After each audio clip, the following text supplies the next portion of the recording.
Last Friday, the government moved Swindon into an area of enhanced support. We're the first town in the southwest to be reported in this way, and although this does mean that the transmission rate in Swindon is not decreasing as we would like it to, at the moment there will not be any new restrictions enforced. It does, however, mean that we will be prioritised for additional support from the government if and when we need it.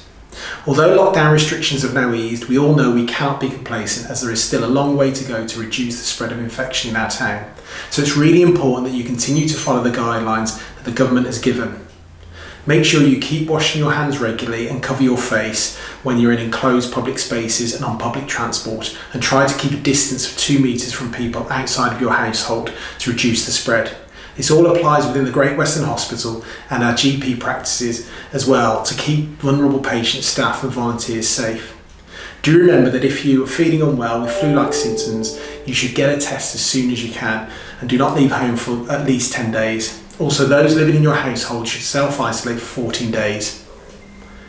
If you need to come to hospital, either as a patient or as a visitor, please do follow the important safety measures we've put in place across our site.